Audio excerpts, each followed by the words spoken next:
오늘 9월 6일입니다. 다 함께 찬양 드리며 하나님 앞에 예배로 나아가겠습니다. 일어나라 이철 말아라 여호와의 영광이 내게 임하였으니 깨어 일어나라 이철 말아라 하나님의 사람들이여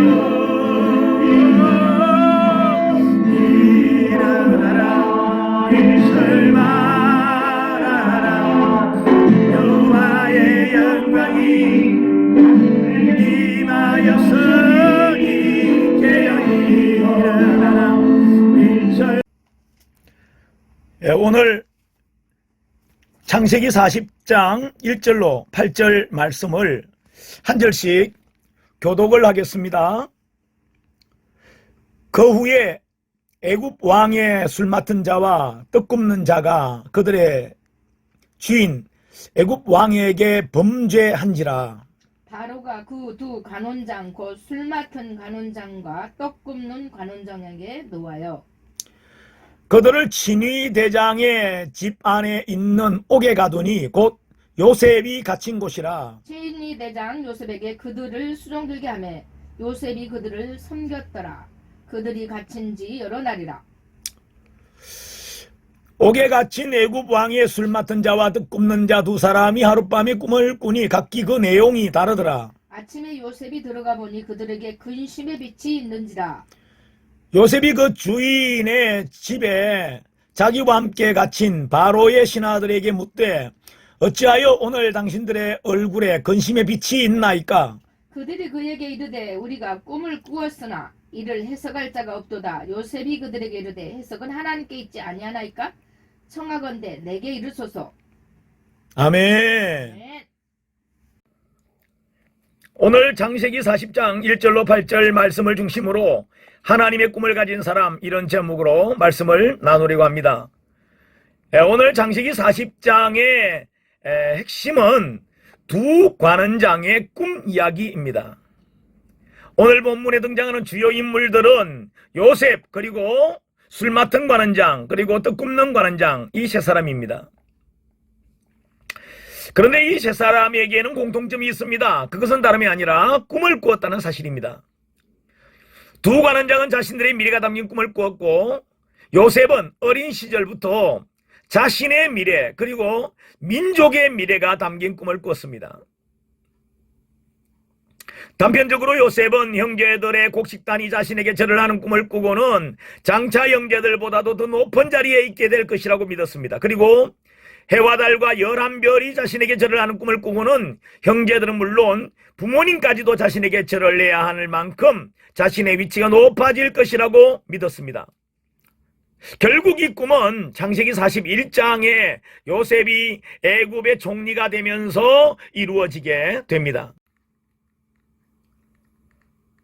사실 하나님을 신뢰하던 요셉이 어린 시절 반복적으로 꾼 꿈은 하나님께서 주신 꿈이고 하나님의 꿈이라고 할 수 있습니다. 요셉의 정조부인 아브라함에게 약속하신 대로 아브라함의 자손이 하늘의 별같이 많고 바닷가의 모래같이 많아지게 하시겠다는 하나님의 약속이 이루어지는 과정인 것입니다. 그러므로 요셉이 많은 사람들을 통치하는 애굽의 총리가 되어야 하는 것은 요셉 한 사람의 성공과 연관된 것만이 아니라는 것입니다. 요셉이 애굽의 총리가 되는 일은 하나님의 구속사적 경륜을 이루시는 과정입니다. 70명의 야곱의 가족이 200만의 거대한 민족으로 세워지므로 장차 가나안 땅의 주인이 되고 성경의 예언대로 유대 땅 베들레헴의 많은 인류를 구원하실 예수 그리스도께서 오시는 그 길을 준비하는 결과가 되었으니 요셉의 꿈은 하나님께서 주신 꿈이요 하나님의 뜻을 담은 예언적 꿈이었던 것입니다.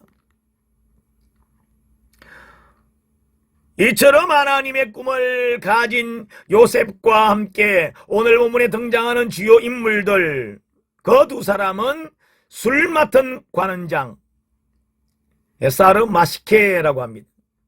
떡 굽는 관원장 사르 아파라고 히브리어 성경에는 기록이 되어 있는, 히브리어로 사르라고 하는 이 단어는 우두머리, 방백, 두목, 장, 지배자 등을 의미하는 단어입니다. 바로 왕 당시의 직책으로 볼 때에 이 두 관원장은, 술 맡은 관원장은 주정관이라고 하고 떡 굽는 관원장을 주방장이라고 이렇게 설명할 수 있습니다.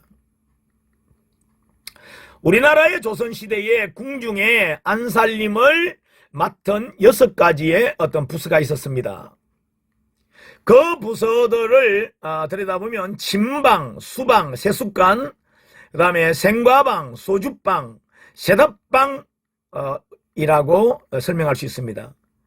침방은 바느질하는 곳이고, 수방은 술을 놓는 곳이고, 세숫간은 왕과 왕비, 세자빈, 세손 왕족들의 목욕을 담당하는 곳이고, 생과방은 간식이나 별식을 만드는 곳, 소주방은 식사 준비를 하고 임금의 수라를 준비하는 곳이고, 세답방은 빨래를 담당하는 곳이라는 것입니다.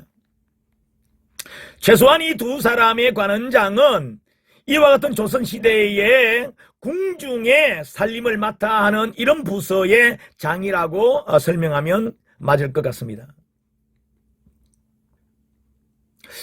오늘 본문을 통해서 하나님의 꿈을 가진 사람에 대한 교훈적인 메시지가 있습니다.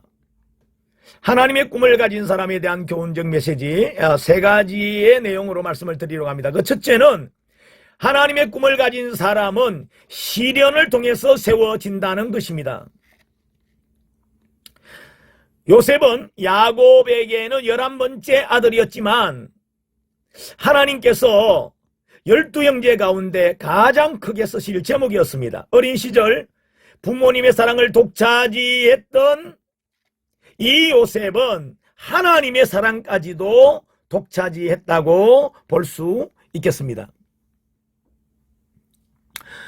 이처럼 장래가 촉망되던 이 소년의 인생은 결코 순탄하지가 않았습니다.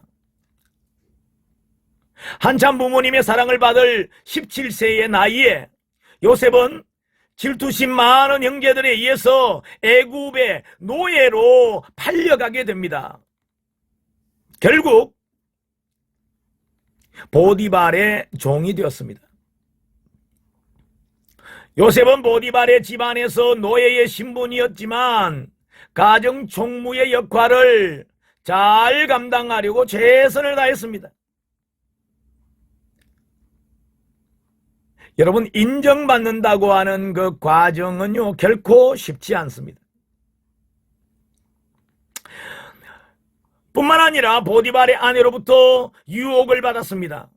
요셉은 어릴 때부터 정직한 사람이었습니다. 그래서 그 유혹을 물리치고 자신의 정절을 지켰습니다. 그런데 이것이 화근이 되어서 오늘 본문의 상황처럼 감옥에 들어가게 되는 결과가 됩니다. 사실 이 모든 과정까지도 하나님의 시나리오 속에 있었다고 보아야 합니다. 하나님께서 요셉을 다양한 시련을 통해서 세워가시는 과정이라고 이해해야 한다는 말씀입니다. 잠언 17장 3절을 보면 도가니는 언을, 풀무는 금을 연단하거니와 여호와는 마음을 연단하시느니라. 하나님은 하나님이 쓰실 사람의 마음을 연단하십니다. 단련하십니다. 훈련하십니다. 이스라엘 백성들이 40년간 광야길을 가야 했던 것도 하나님의 훈련의 과정, 시련의 과정이었던 것이죠. 요셉의 시련의 과정은 결과적으로 이스라엘 민족이 세워지는 것과 하나님의 구속사를 이루어가는 일에 절대적으로 필요한 것이었다고 볼 수 있습니다. 로마서 5장 3절의 말씀해 보면 우리가 환난 중에도 즐거워하나니 이는 환난은 인내를, 인내는 연단을, 연단은 소망을 이루는 줄 알미로다 라는 말씀처럼 환난이나 시련이 결과적으로는 개인이나 단체, 나라나 민족에게까지 결과적으로는 더 큰 소망을 이루게 된다는 말씀인 것입니다. 우리가 잘 아는 바울도 하나님의 꿈을 가진 사람이었습니다. 인으로서 로마의 시민권을 가진 바울은 예수님의 다른 제자들과는 사명이 달랐습니다. 그것은 이방인의 사도로 부름을 받았기 때문입니다. 바울은 다메섹에서 부름을 받고 곧바로 예루살렘으로 올라가지 않았습니다. 아라비아로 가서 광야로 가서 3년간을 말씀과 기도로 훈련을 받았다고 알고 있습니다.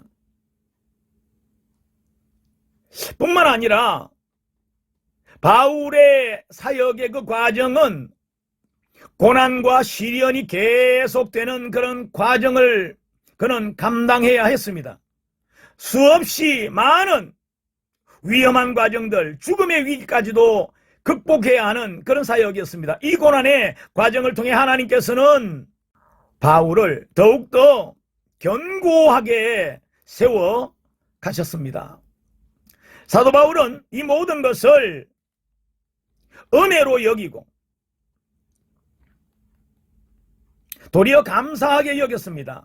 로마서 8장 18절을 보면 현재의 고난은 장차 우리에게 나타날 영광과 좋기 비교할 수 없도다 라고 고백합니다.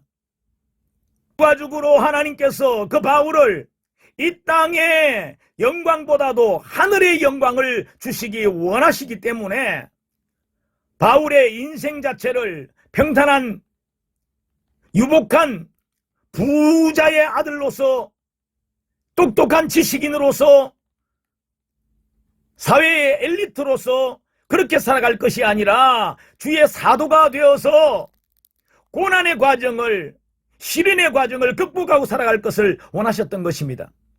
디모데후서 4장 8절을 보면 이제후로는 나를 위하여 의의 면류관이 예비되었으므로 주곧 의로우신 재판장이 그날에 내게 주실 것이며 내게만이 아니라 주의 나타나심을 사모하는 모든 자에게도니라 라고 고백합니다. 보편적으로 군인들이 받는 훈련도 일반 병이 받는 그 훈련 과정과 장교들이 받는 훈련 과정은 기간이 다릅니다. 일반 사병들이 받는 훈련의 강도와 특전사가 받는 훈련의 강도가 역시 다릅니다.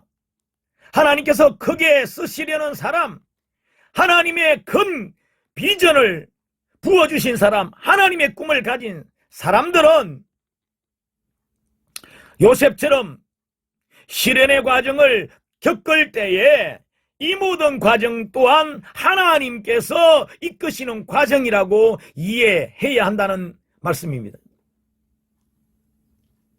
요셉의 시련의 과정을 보면 결코 짧은 것도 아니었습니다. 17살에 종으로 팔려갔던 요셉이 30살이 되어서야 애굽의 총리가 되었으니 요셉에게 있어서의 고난의 그 과정은 최소한 13년의 과정이 있었습니다. 자, 두 번째 교훈받을 내용은 하나님의 꿈을 가진 사람은 시련 중에도 형통하다는 것입니다. 창세기 40장 1절을 보면 그 후에 이렇게 시작됩니다. 자, 여기서 그 후에라고 하는 이 단어는 창세기 39장 마지막 절 23절 말씀과 연결되어 있는 말씀입니다. 자, 창세기 39장 23절 말씀을 읽겠습니다. 여호와께서 요셉과 함께 하심이라 여호와께서 그를 범사에 형통하게 하셨더라. 아멘. 자, 우리가 요셉의 생애를 세밀하게 들여다보면 요셉은 시련을 당합니다. 그러나 그 시련 속에서도 형통한 삶을 살았다는 것입니다.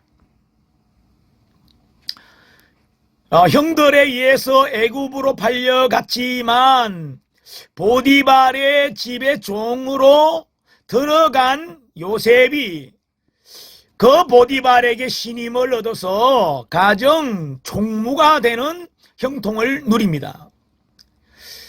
보디발의 집에는 많은 종들이 있었을 것입니다. 먼저 팔려온 종들도 있을 거고 요셉보다도 나이가 많은 이들도 있었을 것입니다. 그런데 나이 어린 요셉이 가정 총무가 되었다고 하는 이 사실은 그 무엇으로도 설명하기가 쉽지 않습니다. 그런데 성경에 그 해답이 있습니다. 여호와께서 그를 범사에 형통하게 하셨더라. 요셉 자신이 열심히 무엇을 했기 때문이라고 하는 것이 정답이 아니고 하나님께서 여호와께서 요셉을 범사에 형통하게 하셨더라, 이 말씀이 정답입니다. 여러분, 우리 믿는 사람에게 주어지는 이 은혜라고 하는 이 부분은 내가 똑똑하니까, 내가 열심히 하니까, 내가 성실하니까 이런 게 아닙니다. 하나님께서 되게 하신다고 할 때에 되어지는 것입니다. 하나님께서 형통하게 하신다고 하면 형통해지는 것입니다. 요셉의 형통은 지금 그가 종으로 팔려간 상태에서도 하나님께서 형통하게 하셨다고 하는 것이 특별한 내용입니다. 보디발의 집에서 요셉은 결백합니다. 자기의 정절을 지키기 위해서 보디발의 아내의 유혹을 물리쳤습니다. 그런데 이 일이 원인이 되어서 결국은 무고한 채로 감옥에 갇히는 이런 불운을 겪습니다. 불행입니다. 그런데 이런 속에서도 하나님께서 요셉을 형통하게 하셨다는 것입니다. 자, 요셉의 형통은 여기서 끝나는 것이 아닙니다. 더 나아가서 그가 억울하게 감옥에 들어갔는데 놀라운 사실은 감옥에 들어갔음에도 불구하고 요셉은 또 형통합니다. 어떻게요? 감옥의 간수장이, 그 감옥에 있는 간수장이 요셉을 죄인들을 관리하는 자로 세웁니다. 그리고 요셉이 하는 일에, 요셉이 처리하는 일에는 100% 신뢰하고 따지지도 묻지도 않았다고 하는 이 사실에서 참 아이러니하게도 감옥에서의 형통의 모습을 우리는 또 확인할 수 있는 것입니다. 뿐만 아니라 그 감옥에 바로의 술 맡은 관원장, 그리고 떡 굽는 관원장이 감옥에 들어오게 되었을 때에도 그들을 돕는 자로, 그들을 관리하는 자로 요셉이 지명되었다고 하는 사실도 또한 형통했다고 하는 사실을 증거해 주는 일입니다. 분명히 말씀드리지만 요셉의 형통은 여호와께서 요셉과 함께 하심으로, 또 여호와께서 요셉을 형통하게 하심으로 형통해진 것입니다. 저는 우리 그리스도인들도 우리가 인생을 살아가는 가운데 수없이 여러 가지의 억울한 일을 만날 수 있습니다. 여러 가지의 시련도 만날 수 있습니다. 그러나 우리가 그 시련을 즐길 수도 있는 것입니다. 저는 찬송가 373장의 고요한 바다로, 저는 이 찬양을 참 좋아합니다. 그 가사를 보면 고요한 바다로 저 천국 향할 때 주에게 순풍 주시니 감사합니다. 천국을 향하는데도 하나님께서 순풍을 주시면 더 순탄하게 천국을 간다, 이런 표현이죠. 자, 2절이 제가 소개해드리고자 하는 내용입니다. 큰 물결 일어나 나 쉬지 못하나. 여러분, 큰 물결이 일어나서 쉬지 못합니다. 큰 환란이 일어나서 쉬지 못합니다. 그러나 이 풍랑으로 인하여 결과가 어떻게 되겠습니까? 더 빨리 갑니다. 이 풍랑으로 인하여 더 빨리 갑니다. 여러분, 풍랑이 일어났는데 이 풍랑 풍랑으로 인해서 내가 가는 목적지에 더 빨리 도착할 수도 있다 이 말입니다. 자, 우리가 요셉의 시나리오를 다시 한번 써본다면요, 요셉이 보디발의 집에서 보디발에게 인정받고 그곳에서 오랫동안에 종살이를 했다. 그리고 거기서 종으로서 인정받고 그렇게 하다가 잘 먹고 잘 살았다. 여러분, 이렇게 끝난다면 여러분, 요셉의 일생은 어릴 때에 가졌던 하나님이 주신 꿈 그 자체를 잃어버린 삶이 되는 것입니다. 꿈과 상관없이 사는 삶이 되는 것입니다. 그런데 요셉이 억울하게 감옥에 들어왔습니다. 그런데 결과를 보면 감옥에 들어간 그것이, 그 감옥이 바로 왕 앞에 나아갈 수 있는 지름길이었다고 하는 것을 발견합니다.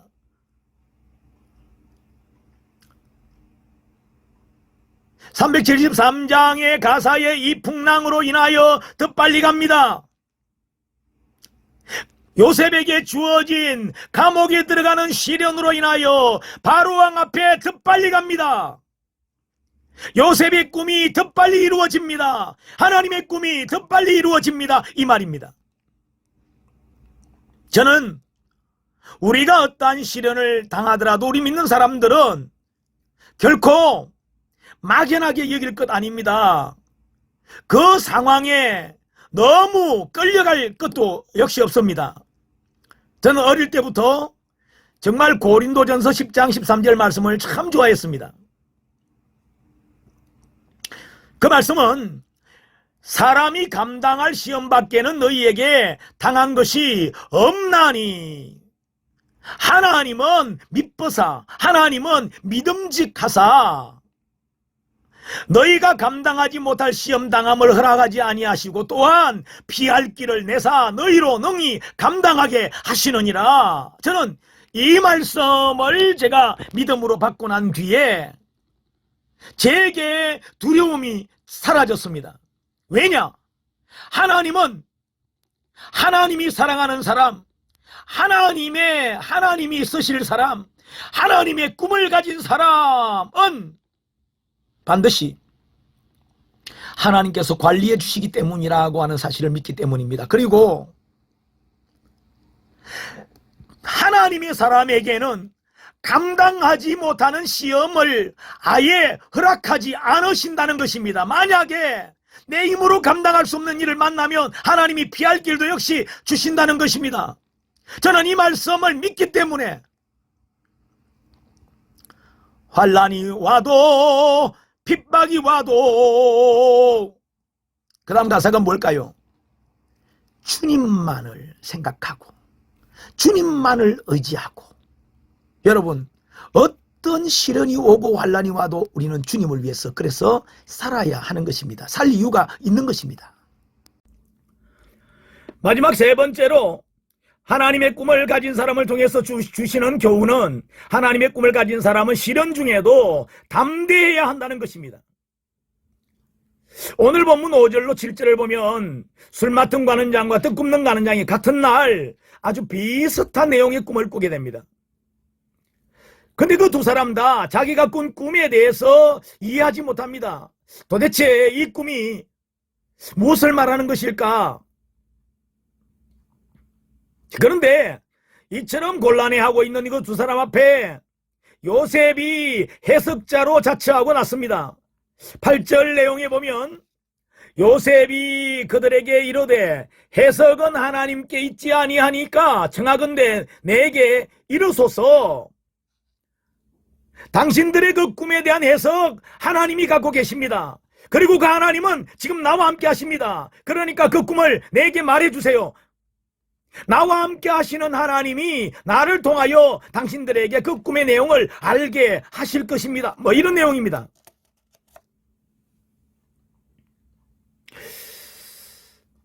이 자신감의 출처가 도대체 어디일까? 여러분은 왜 이렇게 용감할 수 있습니까?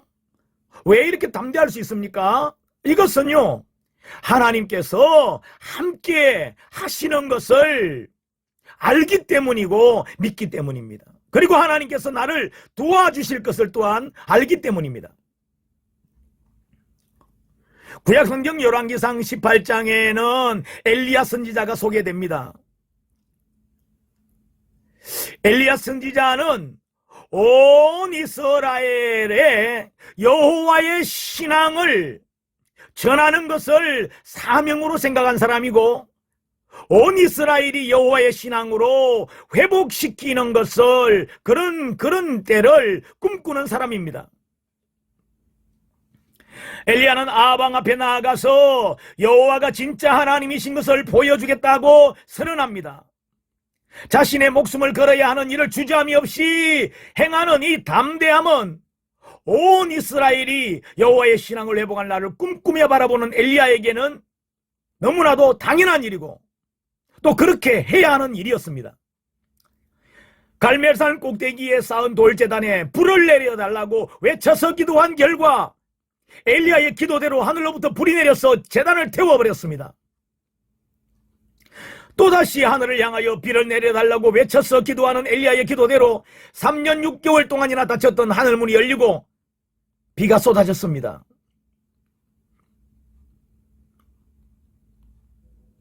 하나님의 마음을 가진 사람, 하나님의 비전을 가진 사람, 하나님의 꿈을 가진 사람은 이처럼 담대할 수 있는 것입니다. 다윗도 하나님의 꿈을 가진 사람이었습니다. 다윗은 강력한 이스라엘을 꿈꾸던 사람입니다. 다윗은 수많은 전쟁터를 누비며 시편 23편에 이렇게 고백합니다. 시편 23편 4절입니다. 내가 사망의 엄침한 골짜기로 다닐지라도 해를 두려워하지 않을 것은 주께서 나와 함께 하심이라. 주의 지팡이와 막대기가 나를 안위하시나이다. 아멘. 전쟁터와 같이 자신의 생명이 위협받는 상황 속에서도 하나님께서 함께 해주심을 믿고 담대할 수 있었습니다. 자, 이와 마찬가지로 하나님의 꿈을 가진 요셉은 감옥에 갇힌 죄수의 신분이었지만 전혀 위축되지 않았습니다. 왕의 관원장들을 만난 기회를 통해서 자신이 억울한 옥살이를 하고 있다는 사실을 왕에게라도 알려서 자신의 결백과 무죄를 입증받을 기회로 삼고자 했던 것입니다. 자신에게 다가온 시련을 대하는 사람들의 자세는 다양합니다. 어떤 이들은 원망합니다. 어떤 이들은 불평합니다. 어떤 이들은 좌절합니다. 어떤 이들은 절망합니다. 그리고 어떤 이들은 자포자기합니다. 그러나 요셉은 담대하고 침착하게 위기를 극복합니다. 요셉이 이처럼 담대할 수 있었던 것, 하나님께서 함께 하셨기 때문이고 또한 요셉이 하나님을 믿었기 때문입니다. 우리 믿는 사람들은 어떤 일을 만나도 담대할 수 있습니다. 에베소서 3장 12절 말씀에 우리가 그 안에서 그를 믿음으로 말미암아 담대함과 확신을 가지고 하나님께 나아감을 얻느니라 그랬습니다. 예수님을 믿는 믿음이 견고할 때에 담대함과 확신을 가지고 하나님 앞에 나아갈 수 있다는 말씀입니다. 요셉이 이처럼 담대하게 꿈을 해몽하겠다고 했을 때에 요셉과 함께 하시는 하나님께서 요셉에게 꿈을 해몽할 수 있는 지혜를 부어주셨고 요셉은 주저함이 없이 두 사람의 꿈을 해석하게 됩니다. 오늘 본문 13절과 14절 말씀입니다.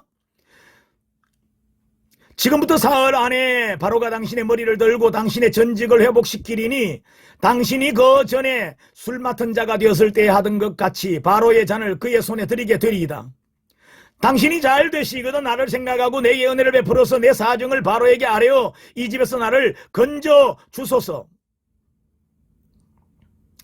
자신이 억울하게 감옥에 갇혀 있다는 것을 왕에게 알려주시고 그리고 나를 건져 주십시오. 이런 내용입니다.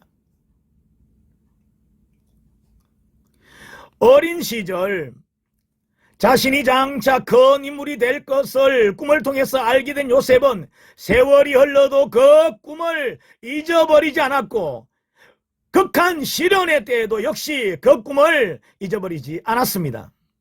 여러분, 꿈을 가졌다는 것은 희망을 가졌다는 말입니다. 꿈을 가진 사람, 희망을 가진 사람, 요셉의 그 기대는 놀랍게 이루어집니다. 3일 후에 바로왕의 생일이 되어서 떡 굽는 관원장은 사형을 당하고 술 맡은 관원장은 복직이 되었습니다.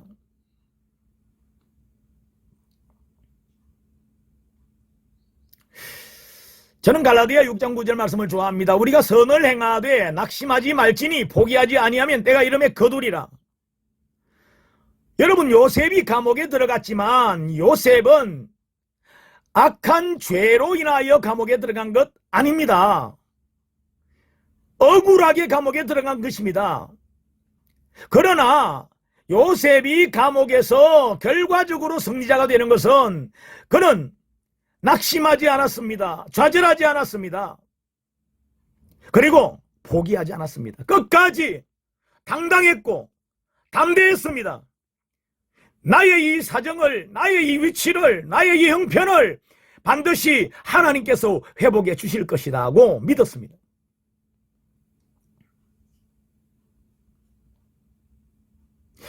갈라디아 6장 9절 말씀, 저는 늘 이 말씀을 의지합니다. 포기하지 아니하면 때가 이름에 거두리라. 포기하지 아니하면 때가 이름에 거두리라.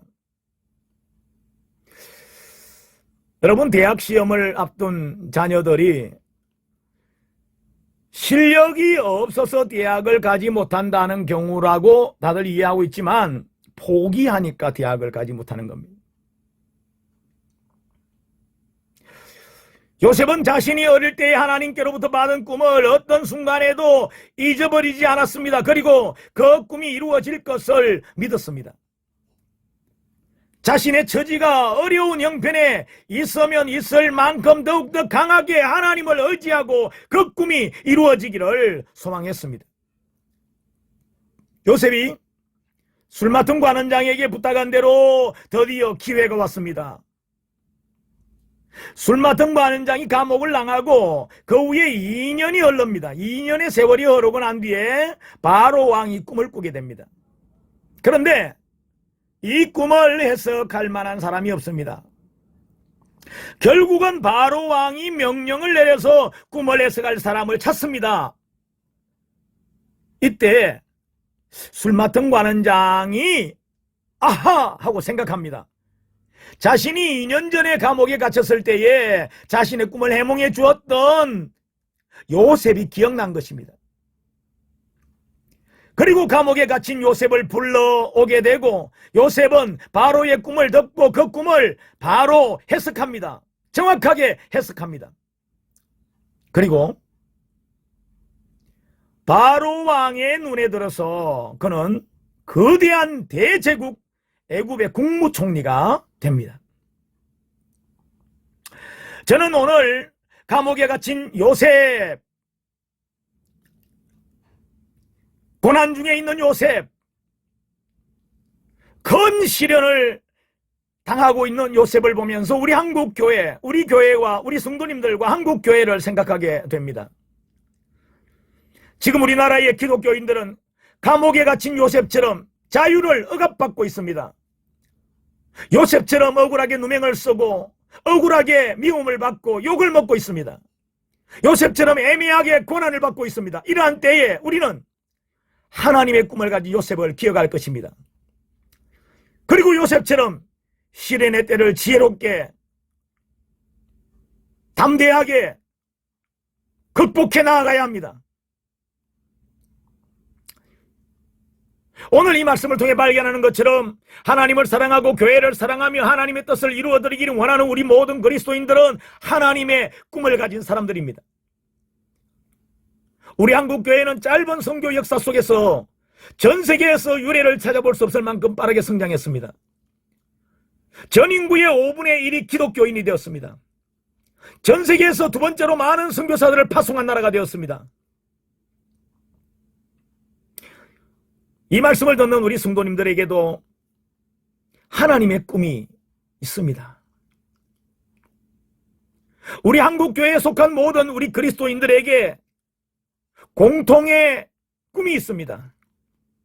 그것은 민족 복음화를 향한 꿈이 있고, 땅끝까지 복음을 전하여 세계 선교를 완성하고자 하는 꿈이 있고, 예수님의 재림을 기다리며 거룩하게 신부단장하고 신랑 되신 예수님을 맞을 꿈을 가지고 있습니다. 지금 우리의 상황이 어두운 지하 감옥 같은 그런 시련 속이라 할지라도 하나님께서 더욱 견고하게 세우실 것을 바라보며 기도할 것입니다. 지금 우리의 상황이 아무리 절망적인 상황이라 할지라도 우리 속에 주신 하나님의 꿈을 가지고 형통의 날을 바라보며 기도할 것입니다. 지금 우리의 상황이 최악의 상황이라 할지라도 하나님의 꿈을 가진 우리는 끝까지 담대하게 견디며 승리할 수 있도록 함께 기도할 것입니다. 할렐루야.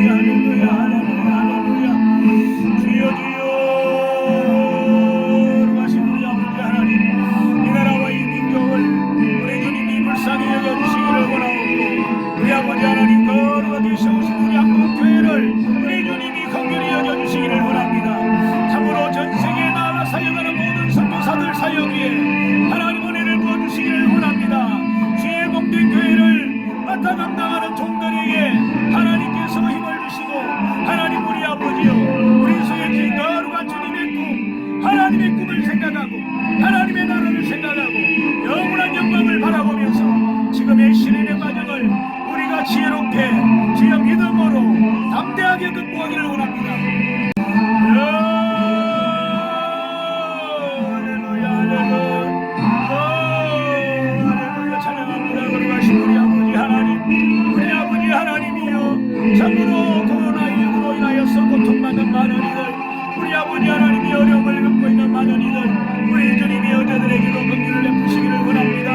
하나님 우리 아버지여, 법속한 기도가 이루어지기를 원하옵고, 하나님 우리 아버지여, 참으로 강나라에서 참으로 백신을 참으로 개발하고 있고, 많은 어려운들이, 과학자들이 참으로 이 모든 참으로 인류에게 전 세계적인 이 재난을 극복하기 위해서 힘을 모으고 있습니다. 하나님의 지혜가 필요하며 이때에 하나님의 지혜를 가진 사람들, 하나님의 꿈을 가진 사람들이 일어나기를 원합니다. 거룩하신 우리 주님께서 이 모든 과정 속에도 개입하여 주시기를 원합니다. 할렐루야. 주 하나님 우리 아버지요, 우리 은혜에 속한 모든 성도들과 우리 한국교회에 속한 모든 성도들, 하나님께서 저들의 발걸음을 인도하여 주시기를 원하옵고, 우리 아버지 하나님이여, 애매한 고난 중에도 결단코 하나님께서 아름답게 하실 날을 바라보며 이 모든 시간들을 극복해 나갈 수 있도록 지혜를 주시고, 하나님 감당할 수 있는 힘과 하나님이여 참으로 능력을 다하여 주시기를 원합니다. 거룩하신 주님을 찬양합니다. 할렐루야. 감사합니다. 찬양합니다. 거룩하신 우리 아버지 하나님 도와주시기를 원하옵고 기도합니다. 성도들의 경영하는 사업에, 성도들의 경영하는 모든 일들 위해 우리 주님이 개입하여 주시기를 원하옵고, 세상 어디 있었는지 참으로 어려운 여건 속에서도 미쳐 잃지 않게 하여 주옵소서. 소금의 직분을 감당하게 하여 주옵소서. 우리 주님의 마음을 가지고 하나님의 꿈을 참으로 더욱더 아름답게 실현시키도록 우리가 기도하며 하나님을 의지하며 나아가기를 원합니다. 할렐루야. 거룩하신 우리 주여, 은혜를 베풀어 주시기를 원하오며 하나님이 긍휼을 베풀어 주시기를 원합니다. 하나님이여, 지금은 참으로 교회가 참으로 서로 대면하여 얼굴을 보지 못하고 서로 대면하여 하나님을 섬기지 못합니다. 우리가 함께하여 찬양하며 예배하며 기도하지 못합니다. 그러나 각자의 처소에서 우리가 참으로 비대면의 예배를 통해서라도 하나님을 더욱더 기쁘시게 하고, 하나님을 더욱더 의지하며 하나님 앞에 더욱더 귀하고 하나님 앞에 더욱더 아름답게 믿음을 지켜갈 수 있도록 인도하여 주시기를 원하오며, 하나님이 우리의 자녀들의 모든 범사함이 우리 주님이 인도하여 주시기를 원합니다. 참으로 성교의 문이 참으로 전 세계를 향하여 열려지는 기회가 되게 하여 주옵소서. 참으로 이슬람 국가와 참으로 유대교와 천주교와 기독교와 우리 모든 참으로 하나님 고백하며 섬기는 모든 하나님의 백성들, 하나님 우리 아버지여, 이들이 하나 되는 날을 주시고 온전히 온 세계, 참으로 전 세계가 하나님을 향하여 돌아올 수 있도록 하나님 우리 아버지 은혜를 베풀어 주시기를 원합니다. 오 주님 감사합니다. 할렐루야. 주님 찬양합니다. 할렐루야. 주님 찬양합니다. 축도하겠습니다. 지금은 예수 그리스도의 은혜와 하나님의 사랑과 성령의 내주 교통 위로 충만케 하심이 오늘 이 예배에 동참한 모든 이들 머리 위에, 가정 위에, 자녀 위에, 범사 위에 이제로부터 영원까지 항상 함께 있을 지어다. 아멘. 주님을 찬양합니다. 할렐루야. 감사합니다.